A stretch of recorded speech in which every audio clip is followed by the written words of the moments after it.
$84 trillion is about to change hands, and most of you listening right now are going to miss it completely. I'm Melody. And I'm Holmes. Welcome back to the show. Okay, Holmes. 84 trillion? That's a real number? That is a very real number. That's how much wealth baby boomers are expected to transfer to millennials and Gen Z over the next 2 decades. It's being called the Great Wealth Transfer, the biggest movement of money in human history. And you said most people are going to miss it. Most people will receive some inheritance, maybe pay off a credit card, maybe buy a nicer car, and 5 years later, they'll have nothing to show for it because the money changed, but the behavior didn't. And that's exactly what we're talking about today. It's not about how much money you make, it's about what you do with it. 5 behaviors. That's it. 5 things that wealthy people do differently, consistently, that separate them from everyone else. And we're going to break every single one of them down today. Let's get into it. Behavior number 1. Rich people pay themselves first. Okay, this sounds simple, maybe even obvious, but let me tell you, most people do the exact opposite. Most people's financial cycle looks like this. Paycheck hits, rent, car payment, subscriptions, Netflix, Hulu, Spotify, DoorDash, the gym membership you forgot about, groceries, going out, and then at the end of the month, whatever's left over, if anything, maybe goes into savings. Maybe. Maybe. And that's the problem. You're saving what's left after life happens, but wealthy people flip that entirely. They treat their savings and investments like a bill. Exactly. The moment money comes in, a predetermined percentage automatically moves into an investment account, a retirement fund, a brokerage account. It's gone before they even see it, before they can spend it. There's a study by Fidelity. They looked at who had the best investment returns in their entire customer base. And you know what they found? Tell me. The people with the best returns were either dead, meaning nobody had touched the account in years, or they had completely forgotten the account existed. Which proves the point. The best investment strategy is the one you automate and then ignore. Right now, today, if you're 22 years old and you put $500 a month into a basic index fund, by the time you're 62, assuming an average market return of around 8%, you have over $1.7 million. $1.7 million from $500 a month. But if you wait until you're 32 to start, that same $500 a month, same 8% return, you end up with around $750,000. That's almost $1 million less for waiting 10 years. Warren Buffett, richest investor in the world, he started investing at 11 years old. He said publicly that he wishes he had started even earlier. So, behavior number 1, automate your savings. Pay yourself before you pay anyone else, even if it's $50 a month to start. The habit matters more than the amount. Behavior number 2, they buy assets, not liabilities. Robert Kiyosaki said it best in Rich Dad, Poor Dad, and this book came out in 1997, but the idea is even more relevant today. An asset puts money in your pocket. A liability takes money out of your pocket. And the trap that most people fall into, especially our generation, is buying things that feel like assets but are actually liabilities in disguise. The biggest one being a car. Oh, the car conversation. Let's have it, because I know people get emotional about this. The moment you drive a brand new car off the lot, it loses somewhere between 15 and 20% of its value. In the first year alone, it can depreciate up to 30%. And yet, according to Experian, the average new car payment in the United States right now is around $735 per month. $735 per month. That's not a car payment, that's a mortgage. Meanwhile, Tesla, one of the most talked about companies in America, their cheapest model is still over $40,000, and people are financing that for 7 years.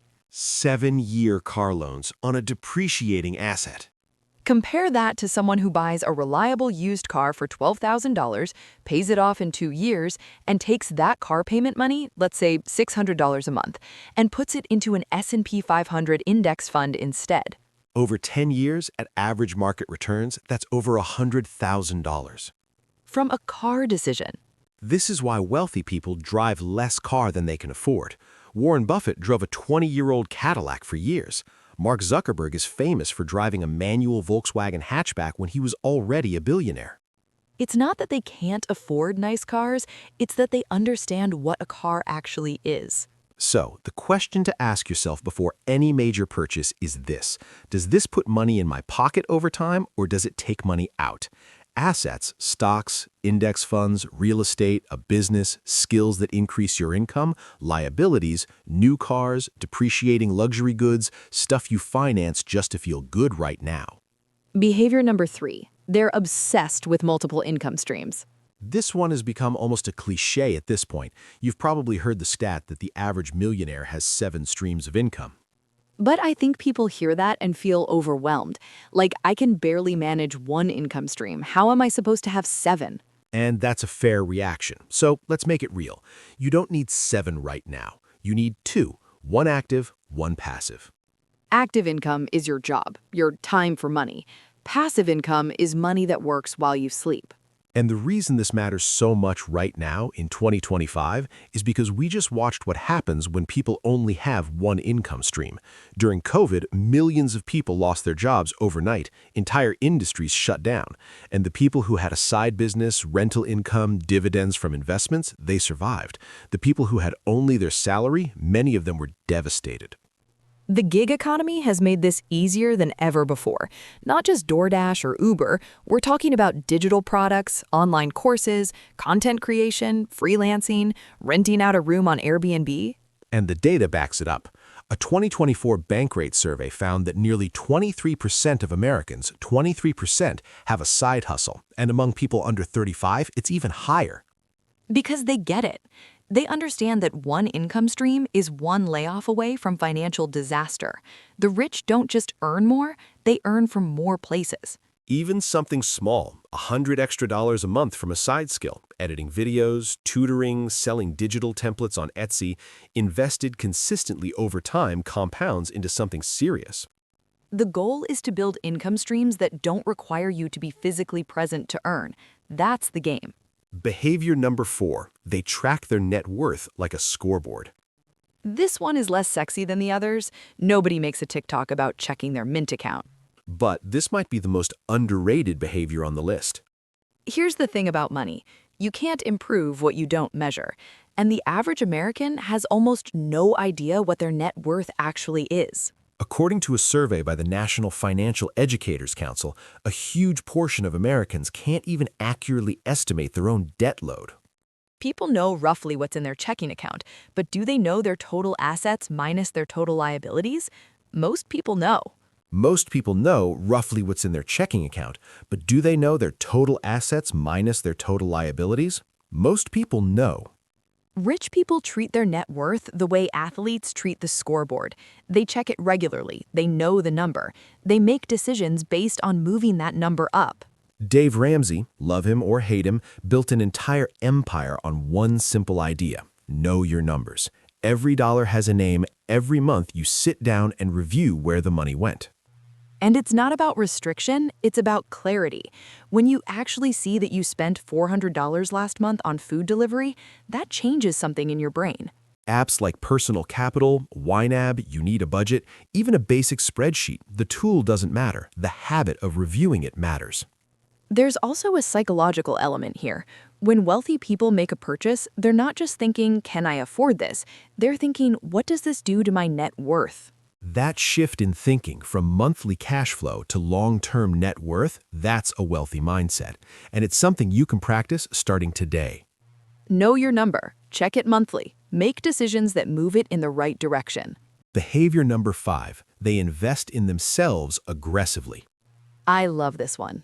This might be the most important one on the list because everything else we've talked about, the automating, the assets, the income streams, the tracking, all of it is downstream of your skills, your knowledge, and your network. Warren Buffett, we keep coming back to him, but it's for good reason. He once said that the best investment you can ever make is in yourself. Your knowledge and skills can't be taxed. They can't be inflated away. Nobody can take them from you. He also said that when he was young, he paid $100 to take a Dale Carnegie public speaking course, and he credits that course with his entire career. $100. Changed everything. The wealthiest people in the world spend money on coaches, courses, masterminds, books, events, mentors, not because they have money to burn, but because they understood early that investing in their own earning power is the highest return investment available.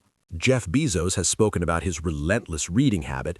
Elon Musk literally taught himself rocket science by reading textbooks. These are not normal people, but the behavior is replicable. And the data is clear.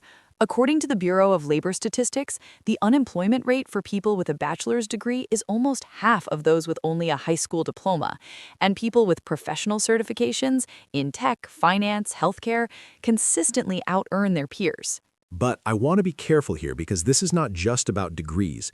In fact, and this is a hot conversation right now, the value of a traditional four-year college degree is being questioned more loudly than ever. Google, Apple, IBM, major companies have dropped degree requirements for many roles. They're hiring based on the $84 trillion wealth transfer is coming. The question is, are you going to be in a position to grow it, or are you going to spend it and wonder what happened? The rich aren't richer because they got lucky. They're richer because they built habits that compound over time. And habits are something every single one of us can build. That's the show. If this episode hit different, share it with one person in your life who needs to hear it. And if you want us to go deeper on any of these 5, investing, side hustles, net worth tracking, let us know. We read every message. I'm Melody. I'm Holmes. See you next time.